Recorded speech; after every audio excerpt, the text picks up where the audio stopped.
1942, as American troops landed in North Africa, many soldiers believed the war could be won with sheer numbers, steel, and firepower. They laughed at German guns, scoffing at what they called just another artillery piece. But there was one weapon, one gun, that would soon turn their laughter into terror.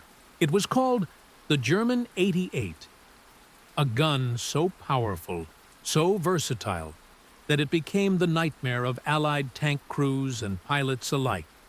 In the deserts of North Africa and the fields of Europe, American soldiers discovered the hard way that underestimating the German 88 could cost you your life in seconds. This is the story of how American troops mocked the German 88 until it wiped out their tanks. When America entered the war in 1941, its soldiers were young, eager, and largely untested. By late 1942, Operation Torch, the Allied invasion of North Africa, gave the U.S. Army its first real test against the battle-hardened German Afrika Korps, commanded by the infamous Desert Fox, Field Marshal Erwin Rommel. The Americans arrived with optimism, and with tanks like the M3 Lee and the M4 Sherman, believing they had the firepower to crush the Germans. But the Germans had something waiting for them, hidden across the desert sands. The German 88, officially the 8.8-centimeter flak gun, was originally designed as an anti-aircraft weapon.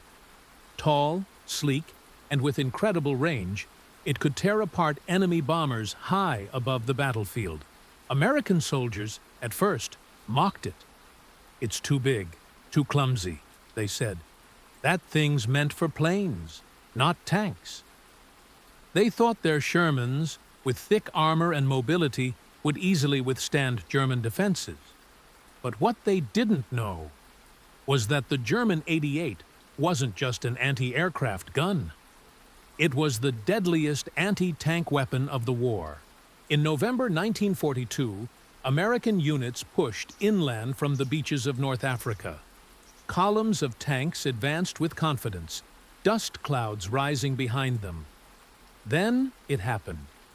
From hidden positions, German crews lowered their 80s, once pointed at the skies, and aimed them directly at the American tanks. At over a mile away, they opened fire. The sound was deafening. Shells screamed through the desert air and slammed into Sherman after Sherman. The tanks didn't stand a chance. Their armor, once believed to be strong, was pierced like paper. In just minutes, entire U.S. tank platoons were reduced to burning wrecks. Survivors watched in horror as the so-called clumsy anti-aircraft gun shredded their armored spearheads from distances they couldn't even reach. Word spread quickly. The Americans had never faced anything like this. Tank commanders whispered about the 80s, warning new crews that they could strike from unimaginable distances. To make matters worse, the Germans used cunning tactics. They would set up 80s in ambush positions, perfectly camouflaged, waiting for American armor to roll into the kill zone. By the time U.S. crews spotted the flashes, it was already too late. The 88 could destroy a Sherman before it ever got close enough to fire back.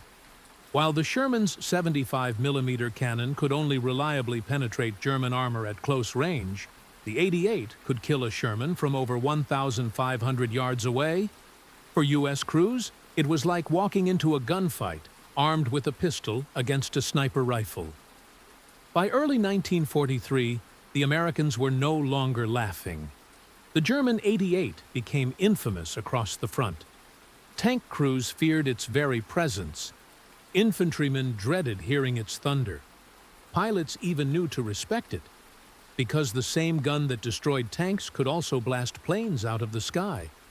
It wasn't just a weapon. It was a legend. Rommel himself called the 88 the backbone of the Afrika Korps. And time after time, it held back larger American forces with terrifying efficiency. But America adapted. Engineers worked furiously to improve the Sherman, adding thicker armor and more powerful guns. The arrival of the M4A3E8 EZ-8 and the 76mm gun gave U.S. tankers a fighting chance. Air power, artillery, and sheer numbers also helped overwhelm German defenses. Yet even in 1944 and 1945, across Normandy, the Ardennes, and into Germany itself, the 88 was still feared. It destroyed thousands of tanks, halted countless offensives, and scarred the memories of those who survived. For American troops, the laughter of 1942 was long gone. In its place was respect and caution. The German 88 wasn't just a gun. It was a symbol of technological brilliance, deadly efficiency, and the harsh lessons of war. For the Americans, it was a brutal teacher. It taught them never to underestimate their enemy, never to assume victory before the first shot was fired. By the end of the war, U.S. soldiers no longer mocked the 88. They spoke of it with a kind of reverence, a weapon that demanded respect, even from those it tried to destroy. This was the story of the German 88, the gun that humbled American forces. What other hidden stories of World War II should we uncover next? If you enjoyed this video, make sure to like, subscribe, and join us as we continue unveiling the untold stories of valor and resilience from the Second World War.